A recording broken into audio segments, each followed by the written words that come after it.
After a second banging on the door, I received a phone and called the police department because I wasn't equipped with being able to understand how to deal with my angry son at that time, because I figured the police would know better how to handle an angry situation that my teenage son was going through. So I called the police. Can I ask you about that without, divulging personal information? When you talk about, your son was angry, you told the Chicago Sun-Times that he had some anger issues, emotional problems. When you, just knowing that, as you would, as a father would know about his son, did you relay that when you called 911? At this point, I can't remember what I said exactly, and I know that when the call was made, I had just been awoken from a sleep, so I'm not sure exactly what I said, and at this point in time, I can't remember. Okay, so you know that your son, you believe he has this bat, he's banging on your door at 4 or 5 o'clock in the morning, you're aroused from sleep, you call your neighbor, Betty Jones, essentially, and correct me if I'm wrong, but saying, listen, I'm calling police, let them come in when they arrive. Tell me what happened once police arrived at your home. Well, Miss Brooke, in all fairness, I was in the bedroom, and after calling 911, I called Miss Jones to indicate that there was some noise in the house and that she was not to open her door, because I'm not sure exactly what was going on while I waited for the police to come. I only did it out of concern for her and her family's safety. And then police arrive, and what happened?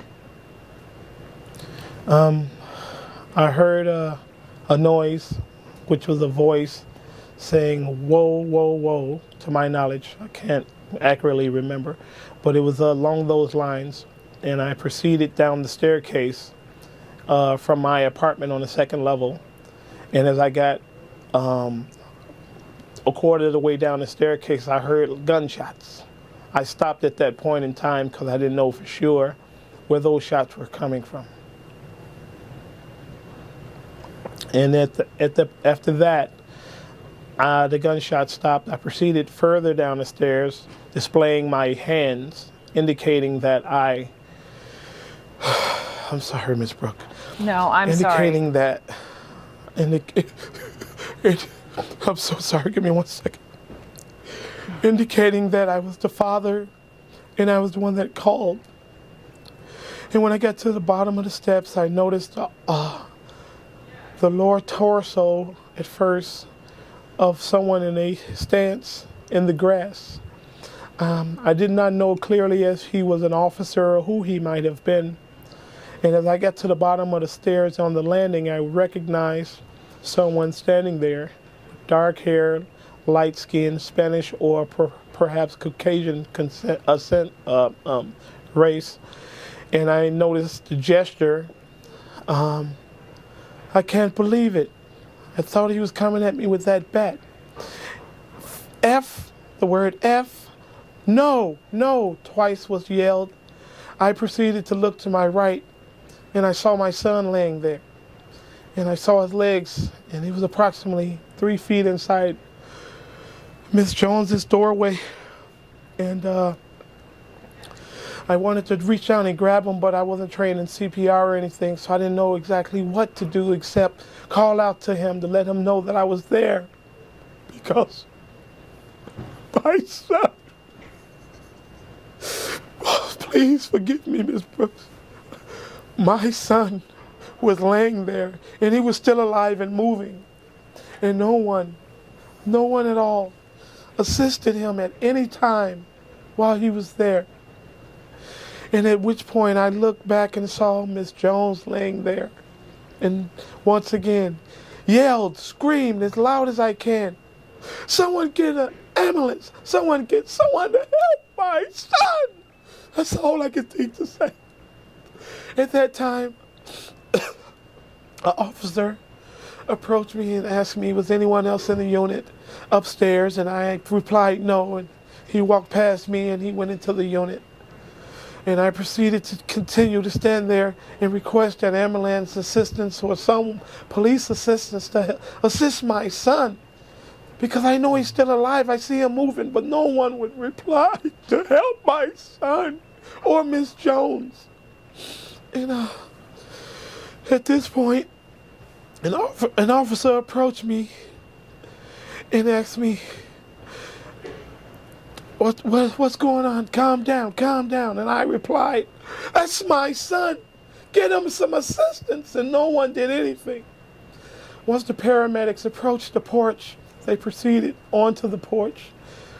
And I look back in the hallway and I see them dragging my son out, not to roll him over to give him a CPR, but just to pull him out and put him on the gurney and roll him away. No one administered CPR at any point. No one.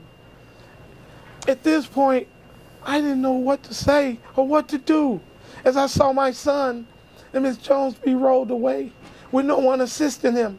I begged, I plead that they assist them with CPR, yet no one assisted them at all.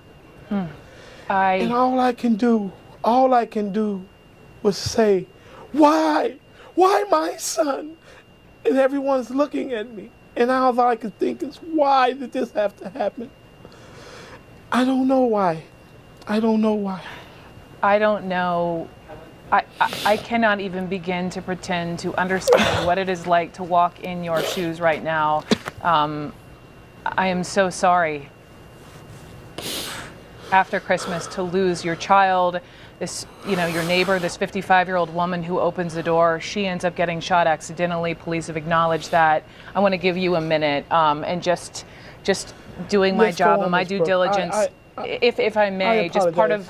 No, please. do not apologize, please. But let me just make sure this is what Chicago police say.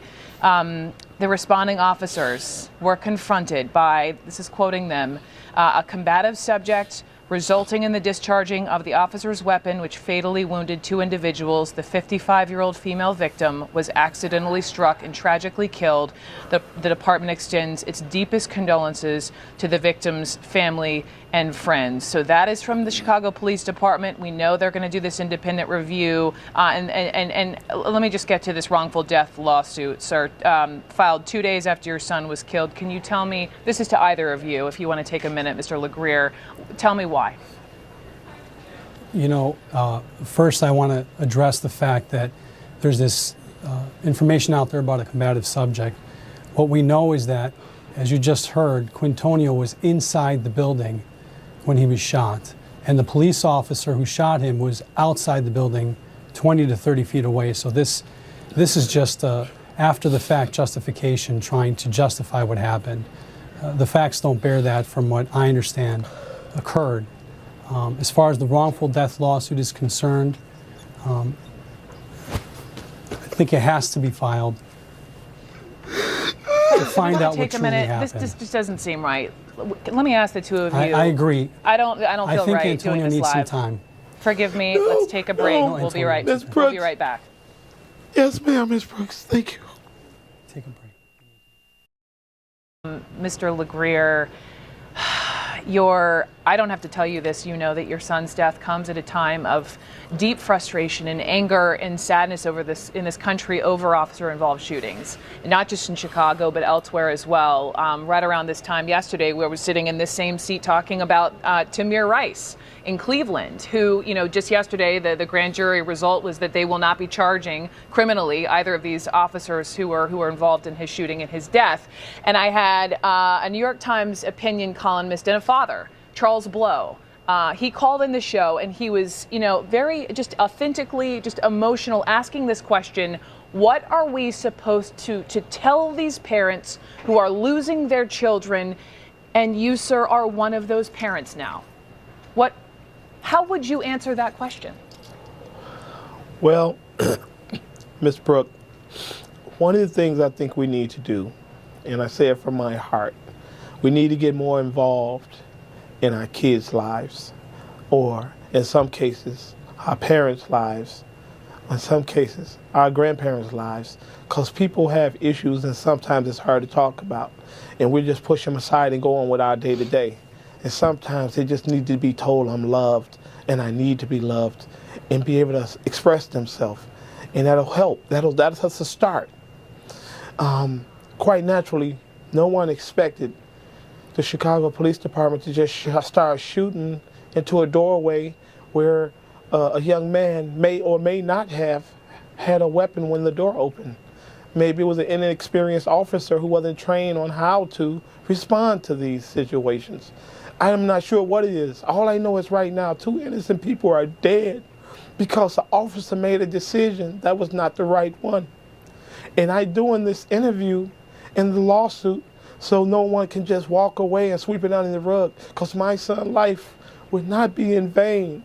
I need the nation to know that I, Quintonio LeGrier, father of Quintonio LeGrier, raised a good son that went to school and provided good grades and had a beautiful future in front of him that was snuffed out by inexperienced officers that is obviously running rampant throughout the United States. And we need to put a hold on this, and it's not our place to do it. All we can do is work within the household and teach our children to obey authority, and hopefully they won't get shot. I mean, I can only say that this time because this, in my case, is what my son did. He got shot.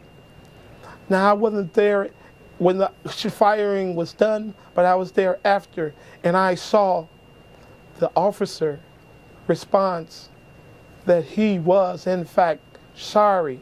And I'd like this time to say my condolences to go out to his family, Miss Jones's family, and my family. Because this don't just affect one side of it. It affects everyone. That officer knew he was wrong. He knew he was wrong. And he showed emotion about that.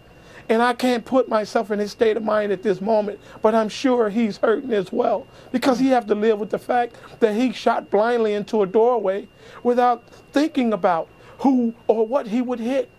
You know, I hear this comment about Miss Jones all over the place as a victim, and I do understand and I respect it wholeheartedly. But I'm a father. I'm a victim. My son is a victim of someone that made a mistake from the Chicago Police Department that just shot wildly into a doorway. And no matter which way it turns out, we can never bring Ms. Jones nor Quintonio LeGrier back. But I want to be the first one to say, I am now his voice. I'm his voice. I'm all he got to tell his story. And I called the police department because I wanted someone to try to help him with whatever he was going through, because I was not trained. But I never once thought that once he entered that staircase, that his life would be ended by someone who didn't know what to do. Now, in this case, my only son is gone, and I don't know what to do. Tell me what to do. I'm doing the best I can. I think Brooke, I think Antonio's had enough. I think he has. I appreciate your voice. There are no words. Just, I'm sorry.